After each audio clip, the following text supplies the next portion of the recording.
అందరికీ నమస్కారం అండి. చాలా థ్యాంక్స్ నేను ప్రెస్ మీట్ పిలవగానే వచ్చినందుకు. ఈ ప్రెస్ మీట్ పెట్టడానికి మెయిన్ కారణం ఏంటంటే, మీరు కూడా ఈ మధ్య టీవీ న్యూస్లోనూ లేదంటే పేపర్ న్యూస్లోనూ చూస్తూ ఉంటారు. నేను ఏదో జైలుకి వెళ్ళి వివేకానంద రెడ్డి గారి కేసులో అప్రూవల్ అయిన దస్తగిరిని బెదిరించినట్లు, ఏదో 20 కోట్లు డబ్బులు ఇచ్చి ఏదో ఆఫర్ చేసినట్లు మాట్లాడుతున్నారు. దీని మీద కొంచెం క్లారిటీ ఇద్దామని మిమ్మల్ని అన్ని పిలవడం జరిగింది. అసలు ఫస్ట్లో అసలు దీని గురించి మాట్లాడడం కూడా వేస్ట్ అనుకున్నాను. ఎందుకంటే అంత అర్థం లేని ఆరోపణలు అవి. మెడికల్ క్యాంపు ఎప్పుడో 2-3 నెలల ముందు ప్రీ షెడ్యూల్ అయిన క్యాంప్ అది. నేను ఒక్కడనే పోలేదు, నాతో పాటు చాలామంది డాక్టర్లు పోయినారు మెడికల్ క్యాంప్కి. మెడికల్ క్యాంప్ ఎంటర్ అయినప్పటి నుంచి సూపరింటెండెంట్ గారు, డిప్యూటీ సూపరింటెండెంట్ గారు, 10 మంది జైలర్స్, నాతో పాటు డాక్టర్స్ అందరం లోపల పోయినాము. హాస్పిటల్లో కూర్చున్నాము. పేషెంట్లు వచ్చారు. ఎవరికైతే లివర్ సమస్యలు ఉన్నాయో, లేదంటే హెపటైటిస్ బి సమస్యలు ఉన్నాయో, గ్యాస్ట్రిక్ సమస్యలు ఉన్నాయో వాళ్ళని చూసినాము. ఆ తర్వాత అందరం బయటకు వచ్చినాము. ఆ మెడికల్ క్యాంప్ పోయిన దాన్ని పట్టుకొని దాని చుట్టూ ఒక పెద్ద స్టోరీ అల్లి అర్థం లేని ఆరోపణలు చేస్తున్నారు. ఒకటే అంటే, బుద్ధున్నోడు ఎవడైనా మొత్తం మన జైలు మొత్తం సీసీ కెమెరాలు ఉంటాయి, ఎవరికైనా తెలుస్తుంది. చుట్టూ 10 మంది పోలీస్ ఆఫీసర్లు ఉంటారు. అంత సెక్యూరిటీ మధ్యలో సీసీ కెమెరాల మధ్యలో ఎవరికైనా కొద్దిగా ఐక్యూ 10% ఉన్నోడైనా పోయి వాడిని బెదిరిస్తే అది రెడ్ హ్యాండెడ్గా నీకు దొరికిపోయినట్టు కదా. వాడు ఇమీడియట్గా కంప్లైంట్ చేస్తే ఆ సీసీటీవీ ఫుటేజ్ చూసుకుంటారు. లిటరలీ దే కెన్ అరెస్ట్ మీ. కేసులో ఇంకేం చేయాల్సిన పని కూడా లేదు. వాళ్ళు నేను పోయిన డేట్ కూడా కరెక్ట్ కనీసం గుర్తులేదు వాళ్ళకి. పేపర్లో ఏదేదో రాసినారు, డేట్ కూడా తప్పు రాసినారు. ఆ పోయిన డేట్ అప్పటి నుంచి వాడు నిజంగానే బెదిరించింటే ఆ వ్యక్తి ఏం చేయాలి? దస్తగిరి అనే వ్యక్తి ఆ జైల్లో అధికారులకు కంప్లైంట్ చేయాలి. సరే, జైలు అధికారి మీద నమ్మకం లేదనుకున్నాము. డిస్ట్రిక్ట్ లీగల్ సర్వీస్ అథారిటీస్ 2 వారాలకు 3 వారాలకు ఖచ్చితంగా వాళ్ళ దగ్గర పోతుంటారు, వాళ్ళకి కంప్లైంట్ చేయాలి. చేయలే. అన్నిటికంటే మోస్ట్ సేఫెస్ట్ ఈజియెస్ట్ ఆయనకి జైల్లో నుంచి 5 నుంచి 10 సార్లు బయటికి వేయండాడు వాయిదాలకి జడ్జిల దగ్గరికి పోయినప్పుడు నిజంగానే బెదిరించుంటే, అయ్యా ఇట్లా నన్ను బెదిరించినారు అని ఒక్క మాట నింటే సాక్ష్యాలతో నేను పట్టుబడేవాడిని కదా. అయినా ఏం చెప్పలే. 3 నెలలు ఆగి 3 నెలల తర్వాత వచ్చి మీడియా ముందు మాట్లాడుతున్నాడు. మీడియా ముందు మాట్లాడితే ఏం ఉపయోగం ఉంటుంది దానికి? నిజంగానే బెదిరించుండి దాన్ని you want to take action on that, has to complaint, jail authorities complaint చేయాలి, లేదంటే జడ్జిలు కంప్లైంట్ చేయాలి. ఎంత క్రిమినల్ మైండెడ్ ఫెలో అంటే, ఇతను 3 నెలలు ఆగి ఆ సీసీ కెమెరాల ఫుటేజ్ ఉండవు అని తెలుసుకొని ఆ సీసీ కెమెరాల ఫుటేజ్ అయిపోయిన తర్వాత వచ్చి కంప్లైంట్ చేయడం మొదలుపెట్టినాడు. ఇంత క్రిమినల్ మైండెడ్ ఫెలోని నాకు తెలిసి ఎవరు చూసిండరు.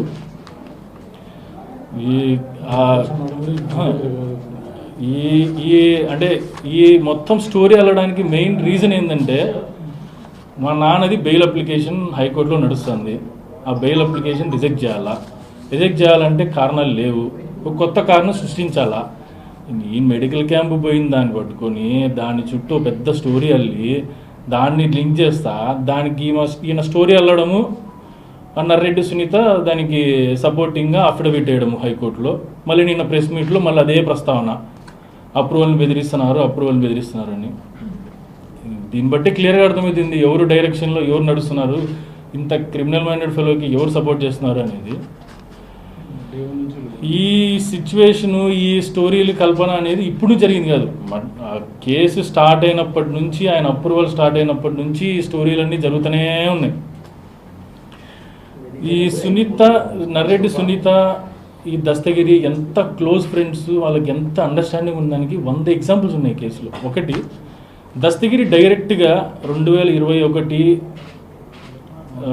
ఆగస్టు చివరి వారంలో డైరెక్ట్గా ఫస్ట్ సిబిఐ వాళ్ళకి చెప్పాడు, నేను మర్డర్ చేసిన, కత్తి తీసుకున్న నరికినాను, గొడ్డలు తీసుకుని నరికినాను, నాతో పాటు ఈ 3 నరికినారు, నేను జడ్జి ముందు చెప్తా అని చెప్పి జడ్జి ముందు కూడా స్టేట్మెంట్ ఇచ్చినాడు. అప్పటి నుంచి ఆయనకు యాంటిసిపేటరీ బెయిల్ 3 నెలల తర్వాత వచ్చింది. అంతవరకు అసలు అరెస్ట్ చేయకపోవడం ఒక సంగతి. దాన్ని సునీత క్వశ్చన్ చేయదు, మాకేం ఇబ్బంది లేదు, మా నాన్న చంపినోడు బయట హ్యాపీగా తిరుగుతున్నా మాకేం సంబంధం లేదు, ఏం ప్రాబ్లం లేదు, that fellow is my friend, ఆయన అసలు ఏం అరెస్ట్ చేయొద్దండి, ఏం అరెస్ట్ చేయాల్సిన అవసరమే లేదు అని కూడా మాట్లాడుతున్నాము. ఆ బెయిల్ అప్లికేషన్ అబ్జెక్ట్ చేయాల. ఆ తర్వాత ఏం జరిగిందంటే అప్రూవల్గా మారడం ఒకటి, అదొకటి మన ఇండియన్ జ్యుడిషియరీ చరిత్రలోనే ఫస్ట్ టైం ఇది. ఒక వ్యక్తి ఎప్పుడు అప్రూవల్గా మారుతాడు, అతనికి మనం చేసిన తప్పుకి పడి మారుతాడు. దీని సిచ్యువేషన్ ఏంటంటే ముందే ఆయన యాంటిసిపేటరీ బెయిల్కి అప్లై చేస్తాడు.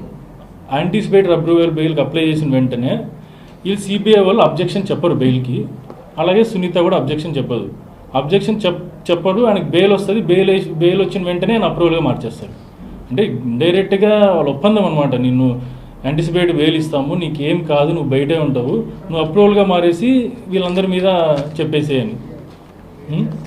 ఇంత ఘోరంగా సునీత అండ్ దస్తగిరి కొల్లైడ్ అవుతున్నారంటే అసలు ఎంత దారుణం అనుకోవాలి అసలు. అదే ఇంకొకటి ఏంటంటే అసలు దస్తగిరి సునీత ఇద్దరు క్లోజ్ ఫ్రెండ్స్, వాళ్ళిద్దరి మధ్య ఫ్రెండ్షిప్ ఉందని ఆయనకి ఇంకొక పెద్ద ఉదాహరణ.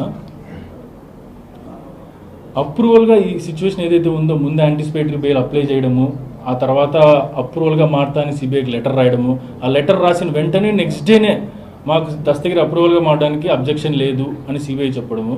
అసలు అప్రూవల్ వాడు యాంటిసిపేటరీ బెయిల్లో ఏం చేసినా అంటే ఆగస్టులోనే చెప్పినాడు నేను మర్డర్ చేసినా అని. యాంటిసిపేటరీ బెయిల్ అప్లై చేసిన దాంట్లో అసలు నాకు సంబంధమే లేదు కేసుతో, నేను ఏ తప్పు చేయలేదు అని యాంటిసిపేటరీ బెయిల్లో రాసినాడు. రాస్తే సునీత కనీసం ఇది కాదు, ఆయన ఆల్రెడీ ముందే మర్డర్ చేశాడు ఒప్పుకున్నాడు అని ఒక్క క్వశ్చన్ కూడా అడగలేదు. ఆమెను ఒక్క క్వశ్చన్ అడగలేదు. ఇంకా అప్రూవల్గా మారిందని ఇదంతా తప్పు, మేము అప్రూవల్ మారడం it's not a correct thing అని చెప్పి మేము బెయిల్ సుప్రీంకోర్టుకి వెళ్ళి అప్లికేషన్ ఇస్తే సుప్రీంకోర్టు జడ్జి క్లియర్గా చెప్పినాడు, ఎస్ ఈ పద్ధతి కరెక్ట్ కాదు, but you are not the correct person వస్తే, కాంపిటెంట్ పర్సన్ వస్తే we will take up the case అన్నారు. Who is the competent person? ఎవరు వేయాలంటే ఏదో సునీత వేయాలి, లేదంటే వాళ్ళ మదర్ వేయాలి. వాళ్ళు అసలు క్వశ్చనే చేయరు, అప్రూవల్ అయిన విధానాన్ని క్వశ్చన్ చేయరు, అసలు దస్తగిరిని ఎందుకు అరెస్ట్ చేయలేదో క్వశ్చన్ చేయరు. దస్తగిరి బయట తిరుగుతా అంటే వాళ్ళు ఎంజాయ్ చేస్తారు.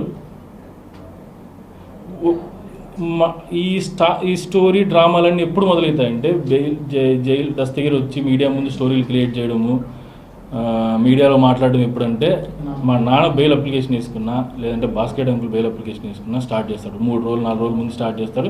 అది కంటిన్యూ అవుతుంటే బెయిల్ అయిపోయినంత వరకు స్టోరీలు ఇన్ఫ్లుయెన్స్ చేయడానికి అంతే. అది బెయిల్ అప్లికేషన్ అయిపోతే మళ్ళీ అందరూ సైలెంట్ అయిపోతారు. ఒక 4 నెలలు 6 నెలలు 8 నెలలు సైలెంట్. మళ్ళీ ఎప్పుడు వస్తారంటే సేమ్ మళ్ళీ స్టోరీలు. అసలు ఈ బుద్ధున్నోడు ఎవడైనా జైల్లో ఉన్న బ్యారెక్లీకి పోయి ఎవరినైనా ఖైదీని కలవడం అనేది ఎక్కడైనా పాసిబుల్? అసలు అది నలిసి ఆ జైలు శాఖ ఎవరు మినిస్టర్ వాళ్ళ కూడా కాదనుకుంటా. ఇంతమంది సెక్యూరిటీ మధ్యలో సీసీటీవీ మీటర్లో నేను పోయి దస్తగిరిని బెదిరించినా అంటే వాడు ఏం కంప్లైంట్ చేయలేదు, పోలీసులు కంప్లైంట్ చేయలేదు, జడ్జిలు పోతాడు 10 సార్లు జడ్జిని కలిసినాడు, వాడు ఎందుకు కంప్లైంట్ చేయలేదు జడ్జిలకి? 3 నెలల తర్వాత నిదానంగా బయటకు వచ్చి మీ బెయిల్ అప్లికేషన్ వేస్తే దస్తగిరి బెయిల్ లేట్ అవుతుందని వాళ్ళ భార్యతో మాట్లాడిస్తాడు. ఆ తర్వాత దస్తగిరి వచ్చి మాట్లాడతాడు.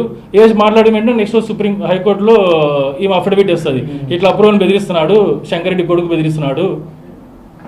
అంత చిల్లర డ్రామాలు వేస్తున్నారంటే అంత డ్రామాలు వేస్తున్నారు.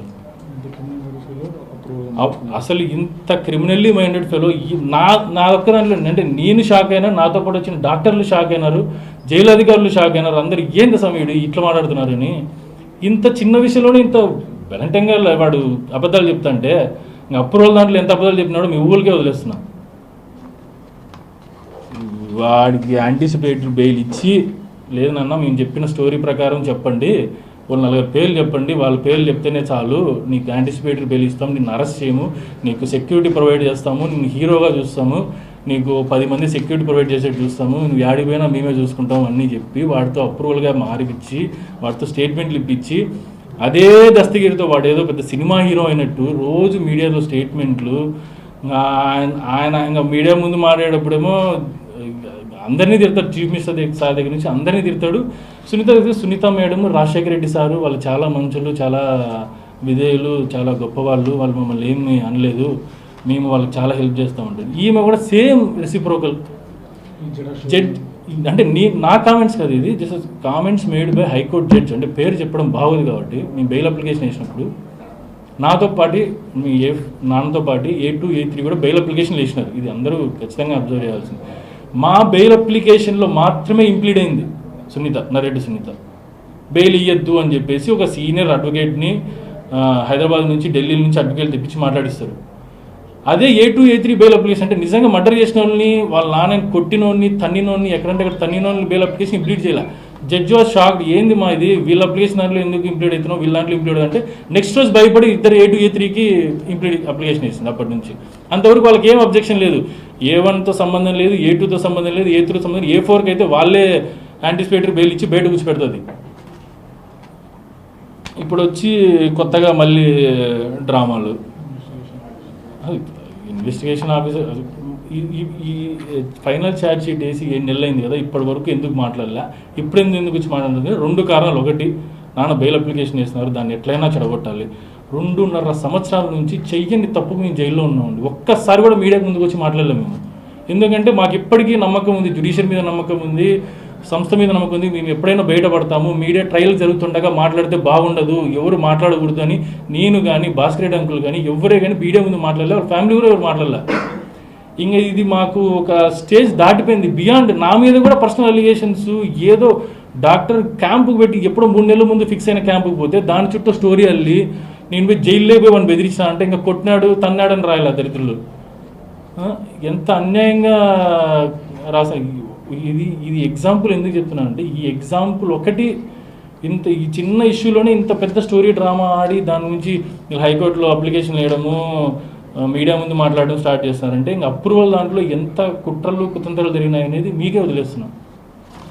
నిన్న వచ్చి నర్రెడ్డి సునీత ఇన్వెస్టిగేషన్ కంప్లీట్ కాలేదు, ఇంకా ఏదేదో ప్రెస్ నోట్లో రాసింది.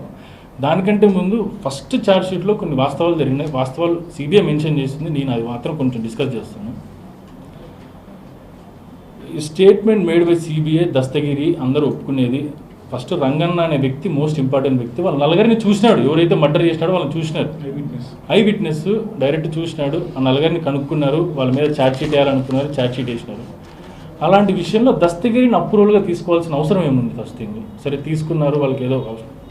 దస్తగిరి ఇచ్చిన స్టేట్మెంట్స్ ఏంటంటే, ఎంటర్ అయినాము, ఇంట్లోకి ఎంటర్ అయినాము, అన్ని విషయాలు అర్థమైంటే రాత్రి ఎంటర్ అయినాము, వివేకానంద రెడ్డి గారిని పాపం చాలాసార్లు కొట్టినాము, చాలాసార్లు మనీ గురించి మ్యాటర్ జరిగింది, మనీ ఎక్కడుంది, మనీ గురించే డిస్కషన్స్ జరిగినాయి. ఆ తర్వాత ఏమైంది, అతన్ని చంపిన తర్వాత, వివేకానంద రెడ్డిని చంపిన తర్వాత బాత్రూంలో పడేసిన తర్వాత ఒక అర్ధగంట సేపు డాక్యుమెంట్స్ కోసం వెతికినాము. సరే, మోటివ్ ఆఫ్ మర్డర్ వచ్చేసి వీళ్ళకి సునీత చెప్తున్నట్లు ఏదో ఎమ్మెల్సీ సీటు, ఏదో ఎంపీ సీటు అని అర్థం లేని మాటలు మాట్లాడుతుంది. అది మోటివ్ అయితే అర్ధగంట సేపు మర్డర్ చేసినప్పుడు ఎవడో పాడిపోతాడా? లేదా డాక్యుమెంట్స్ కోసం వెతుకుతా కూర్చుంటారా? అసలు ఆ డాక్యుమెంట్స్ ఏంటి, ఆ డిస్కషన్లో మనీ మ్యాటర్ ఏంది అని ఎప్పుడన్నా సునీత క్వశ్చన్ చేసిందా? ఫస్ట్ అసలు నిష్పక్షపాతంగా ఇన్వెస్టిగేషన్ జరగాలని ఆమె కోరుకుంటే she has to question that ఇన్వెస్టిగేషన్లో అసలు ఆ డాక్యుమెంట్స్ ఇంపార్టెన్స్ ఏంది. ఒక మర్డర్ చేసిన ఒక అర్ధగంట సేపు డాక్యుమెంట్స్ కోసం వెతుకుతున్నారు, అది డాక్యుమెంట్స్ ఏంది సమయాన్ని అడగాలి కదా, ఇంతవరకు అడగలేదమ్మా. ఆ మనీ మ్యాటర్ ఎందుకు కొట్టినారు, మా నాన్న ఎందుకు కొట్టినారు ఆ నలుగురు, ఆ మనీ మ్యాటర్ ఏంది, దేనికి సంబంధించిన మనీ మ్యాటరు తెలియదు. సెకండ్ పాయింట్ ఏంటంటే, ఇది కూడా మాకు సిట్ డాక్యుమెంట్స్ వచ్చి మాకు రీసెంట్గానే వచ్చినాయి. మాకు ఫస్ట్ వరకు సిట్ డాక్యుమెంట్స్ రాలేదు మా చేతికి. రీసెంట్గా మేము సిబిఐ కోర్టులో మాకు సిట్ డాక్యుమెంట్స్ కావాలి, అది కూడా part of investigation, first statements ఏం కావాలని అడిగితే దీంట్లో క్లియర్గా Sunitha statement on the day of murder 15వ తేదీ ఎవరో మాకు కృష్ణారెడ్డి ఫోన్ చేసినప్పుడు మా నాన్నకు గాయాలు ఉన్నాయి, బాత్రూంలో పడి ఉన్నారు అంటే మా నాన్నకు గతంలో కూడా హార్ట్ ప్రాబ్లమ్స్ ఉన్నందున బహుశా హార్ట్ అటాక్ వచ్చి అందువలన కింద పడి తలకు బెగ్ద తగిలి అక్కడి నుంచి బ్లడ్ వచ్చిండొచ్చు అని పోలీస్ వారికి ఫిర్యాదు చేయమని చెప్పి ఉన్నాము. ఇది స్టేట్మెంట్, సునీత స్టేట్మెంట్, మీకు కాంటే కాపీ ఇస్తాను. ఇది స్టేట్మెంట్ ఫస్ట్ డే సునీత చెప్పిన స్టేట్మెంట్. వాళ్ళకి కృష్ణారెడ్డి ఫోన్ చేస్తే ఇట్లా కింద పడ్డాడమ్మా, బ్లడ్ ఉంది, తలకు గాయాలు జరిగినాయని ఫోన్ చేస్తే ఆయనకు హార్ట్ ప్రాబ్లం ఉంది, బ్లడ్ వామిటింగ్ చేసుకున్నారు, రీసెంట్గా స్టంట్ చేసినారు, స్మోకింగ్ చేయమంటే ఆపలేదు, బ్లడ్ వామిటింగ్ చేసుకుంటారు, కళ్ళు తిరిగి పడిపోయి కమ్ముడికి దెబ్బ తగిలింది, అదే రకంగా కంప్లైంట్ ఇవ్వమని ఆమె ఇచ్చిన స్టేట్మెంట్. మర్డర్ జరిగిన రోజు ఆమె ఇచ్చిన statement. Next day statement given by Sunitha. ఇది ఒకటి పాయింట్. ఆ మర్డరు హార్ట్ అటాక్ థియరీ అనేది వాళ్ళు ప్రమోట్ చేసినారు దానికి. సెకండ్, మీడియా ముందు వచ్చి ఫస్ట్ మాట్లాడిన వ్యక్తి ఆదినారాయణ రెడ్డి. అండ్ మీడియా ముందు డైరెక్ట్ వచ్చి మాట్లాడి నాకు శివప్రకాష్ రెడ్డి ఎవరికో పక్కన వాళ్ళ ఫ్రెండ్కి ఫోన్ చేసినాడు, ఇది వివేకానంద రెడ్డి పాపం బ్లడ్ బాంబింగ్ చేసుకొని కింద పడి హార్ట్ అటాక్ చనిపోయినాడంట. ఫస్ట్ మీడియా ముందు మాట్లాడింది అది. ఆ 2 స్టేట్మెంట్ నిజంగానే ఆమెకు వాళ్ళ నాన్న చంపింది ఎవరో తెలుసుకోవాలనుకుంటే, ఒకటి ఆ డాక్యుమెంట్స్ ఎక్కడ ఏంటి అని ప్రశ్నించాలా, ఇన్వెస్టిగేషన్ దాని మీద చేయమని అడగలే. ఎంత అడిగితే ఎవరి మీదకి వస్తుందో వాళ్ళ మీదకి వస్తుందో ఎవరి మీదకి వస్తుందో భయం. ఆ తర్వాత ఎందుకు శివప్రకాష్ రెడ్డి ఇట్లా చెప్పినాడు, శివప్రకాష్ రెడ్డి మీద ఎందుకు ఇన్వెస్టిగేషన్ చేయలేదు, ఆయన ఎందుకు పిలవలేదు, ఆయన మాటికి ఎందుకు పిలవలేదు, ఆయన ఛార్జ్ షీట్లో ఎందుకు ఇంక్లూడ్ చేయలేదు, ఫస్ట్ సెకండ్ ఫైనల్ ఛార్జ్ షీట్లో ఎందుకు ఇంక్లూడ్ చేయలేదు, ఆ క్వశ్చన్లు అడగాలి కదా, ఎందుకు అడగలేదు? ఇంత ఘోరంగా మనుషులు తయారైనారంటే అసలు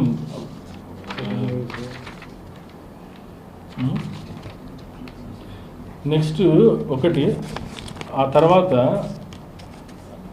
ఇంకా ఆమె నిన్న చాలా ఘోరమైన అలిగేషన్స్ వేసింది. ఘోరం అంటే అసలు దాన్ని ఏమన్నా కూడా అర్థం కావాలి. ఒకటి, అవినాష్ రెడ్డి రాత్రంతా వాట్సాప్లో యాక్టివ్గా ఉన్నారు. ఏంది అసలు వాట్సాప్ యాక్టివ్ అంటే ఏంది? ఎవడో మెసేజ్ రాత్రి పంపించినా కూడా వాట్సాప్ యాక్టివ్లో ఉంటుంది.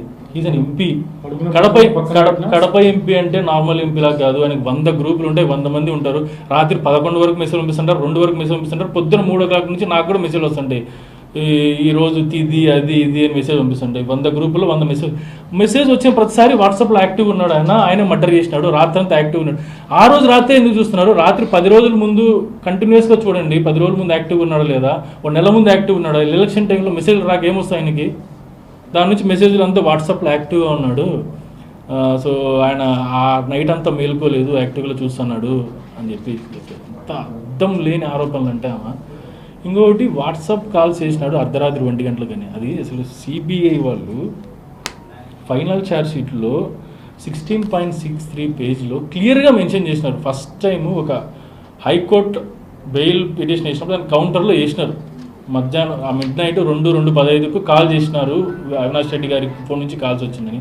అది తప్పు, అది గ్రీన్విచ్ మీన్ టైం జిఎంటీ టైంలో నుంచి క్యాలిక్యులేట్ చేసినాము, అది మిస్టేక్ జరిగింది, అది ఇండియన్ స్టాండర్డ్ టైం ఐఎస్టీకి చేంజ్ చేయాలి, అది చేంజ్ చేస్తే +5 to 6 hours యాడ్ చేయాలి, అది పొద్దున 6:30కో 7కో కాల్ చేసినట్లు, అది 2:30 కాల్ చేసినట్లు కాదు అని క్లియర్గా వాళ్ళు ఛార్జ్ షీట్లో ఫైనల్ ఛార్జ్ షీట్లో మెన్షన్ చేస్తే మాది చూడదు, కనపడదు.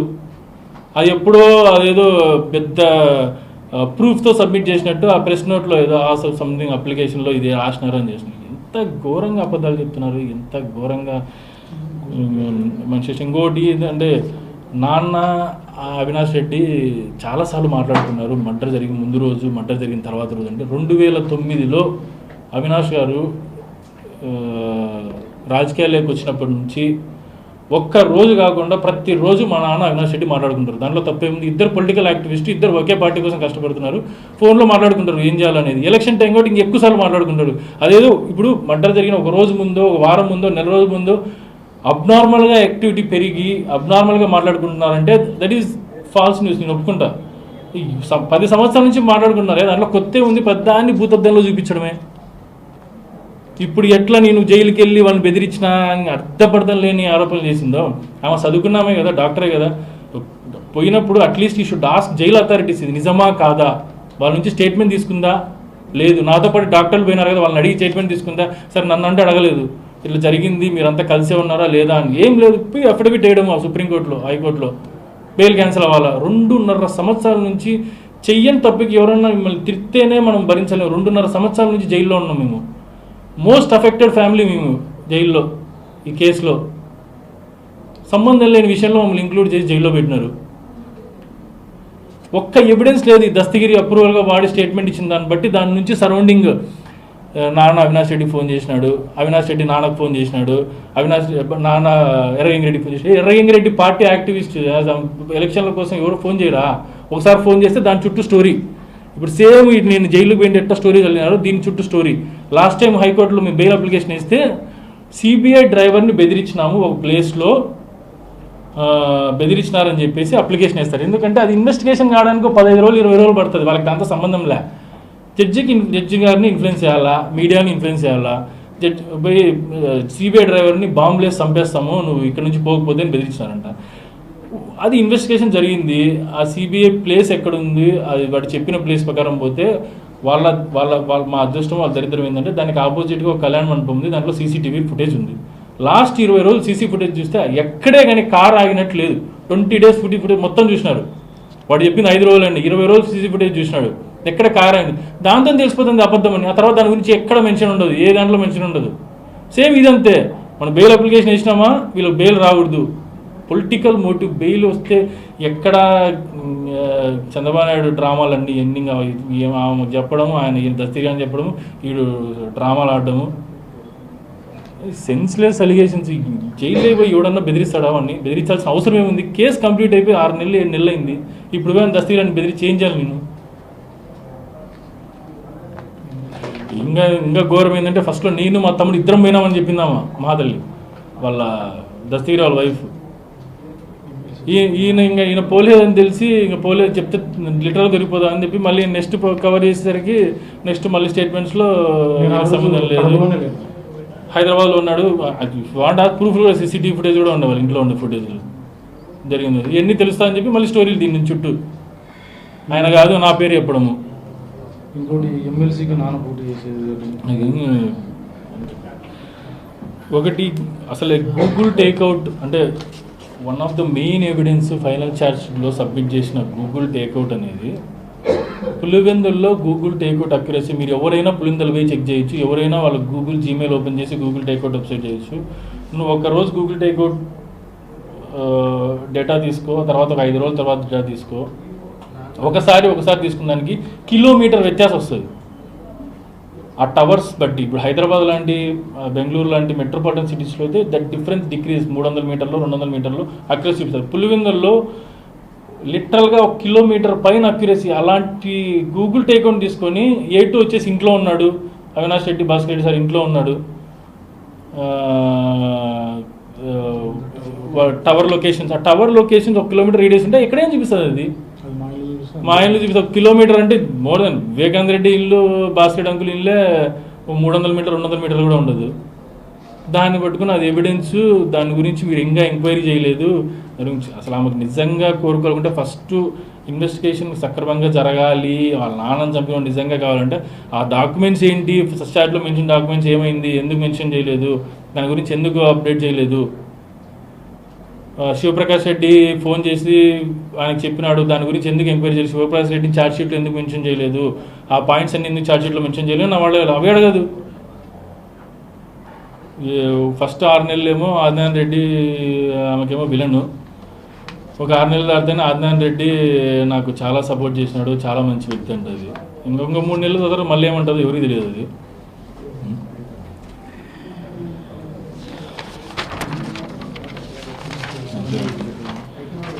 రియాక్షన్ జరుగుతూనే ఉన్నాయి. ఇవి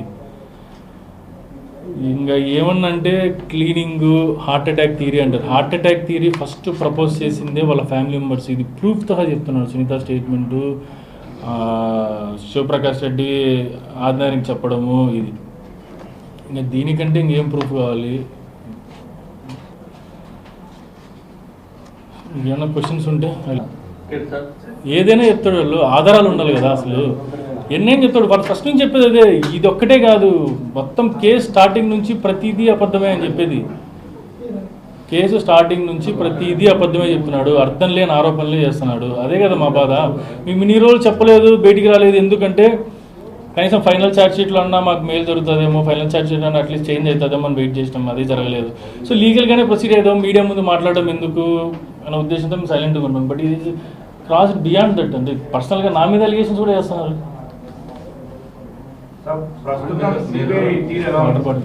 ఇప్పుడు మీరు జైల్లోకి వెళ్ళి డాక్టర్గా వైద్య చికిత్స చేస్తుంటే కడపలో పేరు మోసిన ప్రముఖ డాక్టర్లు ఉన్నారు.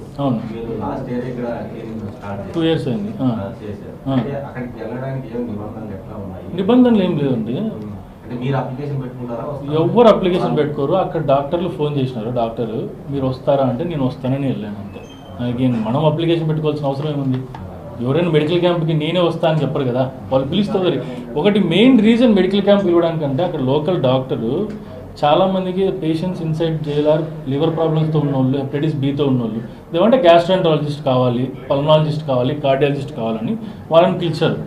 గ్యాస్ట్రాంటాలజిస్ట్ నన్ను ఎందుకు పిలుస్తారని డౌట్ వస్తుంది. ఎందుకంటే మా నాన్న సంవత్సరం లోపలే ఉన్నారు, సూపరింటెండెంట్ అందరికీ తెలుసు వాళ్ళ కొడుకు గ్యాస్ట్రాంటాలజిస్ట్ అని పిలిచినారు. సరే మేడం వస్తాను. ఇది 3 నెలల ముందు జరిగిన ఇష్యూ. అది 3 నెలల ముందు వాళ్ళు పిలిచినారు. నేను ఆ డేట్లో లేను, ఆ డేట్లో దస్తీలో ఉన్న లోపల. అసలు దీనికి సంబంధం ఏందండి, దాని చుట్టూ స్టోరీ.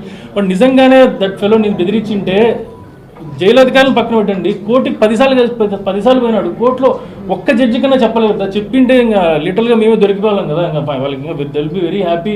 కేసు మేమే చేసినామని 100% ప్రూఫ్ అయ్యేది వాళ్ళకి. వాళ్ళ ప్రకారం మాట్లాడితే ఆ సీసీటీవీ ఫుటేజ్ తీసుకొని కంప్లైంట్ చేయండి అని చెప్తే తీరా కేసులో అప్రూవల్ అని. అంటే కొద్దిగా కామన్ సెన్స్ అదే, not a simple jail officer కదా, సూపరింటెండెంట్ ఉన్నట్టు వాళ్ళు ఎందుకు పిలుస్తారు? ఒకవేళ ఆయనకి నిజంగా ప్రాబ్లం కూడా పిలవలేదు. నేను ఒక్కడనే కాదండి, నాతో పాటు చాలామంది డాక్టర్లు ఉన్నారు, 10 మంది జైలు ఆఫీసర్స్ ఉన్నారు. వాళ్ళందరినీ కాదని నేను పోవడానికి అండి. జైలు ఆఫీసర్లు అంతా చేతగానే వాళ్ళ లేదా ఏంది అసలు? ఇది ఎంత ఘోరంగా అలిగేషన్స్. నేను అసలు మాట్లాడాల్సిన అవసరమే లేదండి. ఎందుకంటే దస్తగిరి ఈ ఒక్క విషయంలోనే ఎంత అబద్ధాలు చెప్తున్నాడు. దస్తగిరికి సునీతకి రిలేషన్ ఏంది, ఈయన చెప్పిన వెంటనే ఆమెకి అఫిడవిట్ వేయడం ఏంది అంటే క్లియర్గా అర్థం చేసుకోవచ్చు. దట్ ఫెలో ఎడ్యుకేటెడ్ కాదు, వాడికి కంప్లైంట్ చేయాలన్న ఆలోచన లేదు. సునీత చెప్పింటేనే చేసినాడు 100% అది. I want to say that. ఇంకోటి ఏంటంటే మేము లీగల్గా కూడా ప్రొసీడ్ అవుతున్నాం, డిఫెమికేషన్ కేసు చేస్తున్నాము దస్తగిరి మీద. ఎవరైతే మా మీద అలిగేషన్ చేసినారో ఖచ్చితంగా చేస్తాం. దస్తగిరి అలిగేషన్ చేసిన తర్వాత జైలు అధికారుల ఒపీనియన్ ఏమైనా తీసుకున్నారా? ఇది కరెక్ట్ లేదు, నేను వాళ్ళతో డైరెక్ట్ మాట్లాడలేదు, లెటర్ రాస్తాను. సార్ ఇట్లా అలిగేషన్స్ చేస్తున్నారు, it is really defaming me and distressing me. ఇంత ఘోరంగా అలిగేషన్స్ చేస్తుంటే అట్లీస్ట్ మీరు అధికారంగా మీరు స్పందించాలి అని లెటర్ రాసినాను. ఆ లెటర్ నాకు తెలిసి పోస్ట్ నిన్ననే చేసినాను. వాళ్ళకి రీచ్ అయిందో లేదో తెలియదు. రీచ్ అయితే వాళ్ళు రిప్లై రాస్తారు. రిప్లై అయిన వెంటనే మీ అందరికీ ఆ లెటర్ అందజేస్తాను ఖచ్చితంగా. అంటే ఇది ఎట్లుందంటే మాట్లాడడానికి నాకే చిరాగ్గా ఉందండి, నిజంగా చెప్పాలంటే చాలా చిరాగ్గా ఉంది. అసలు ఇంత ఏదో చిల్లర అలిగేషన్స్ అన్నిటికీ రెస్పాండ్ అవ్వాలనే ఉద్దేశంతో ఉన్నాను. బట్ నిన్న హైకోర్టులో అప్లికేషన్ వేయడము, నర్రెడ్డి సునీత వచ్చి ఢిల్లీలో దీని గురించి ప్రస్తావించడం కానీ తప్పక మాట్లాడాల్సి వచ్చింది. వాళ్ళని ఐల్సి they would have given reply to paper. Media ముందు మాట్లాడాల్సిన అవసరం వాళ్ళకి లేదు. ఆలోచిస్తే ఎందుకుందండి, వాళ్ళు అలిగేషన్స్ బేస్డ్ అని వాళ్ళకి తెలుసు.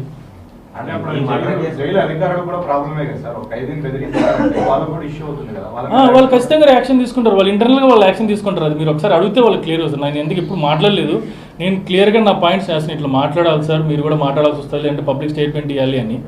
బట్ అది వాళ్ళు రెస్పాన్స్ అయితే వస్తుంది 2-3 రోజుల్లో. మీరు వాళ్ళని అడిగితే వాళ్ళు క్లియర్గా చెప్తారు వాళ్ళు ఖచ్చితంగా.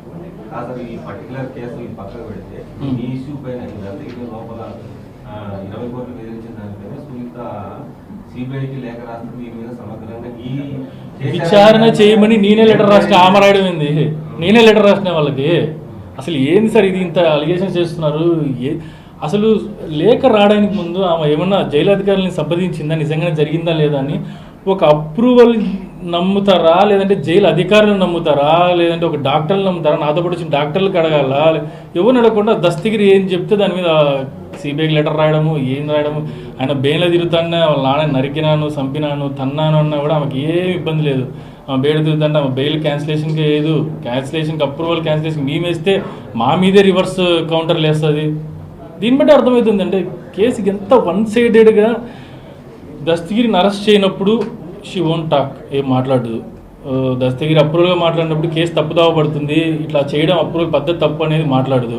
నాన్న అప్లికేషన్ బెయిల్ అప్లికేషన్ వేస్తానే రచ్చ చేస్తుంది, మీడియా ముందు మాట్లాడుతుంది, తప్పు జరుగుతుంది, ఏందో మాట్లాడుతుంది.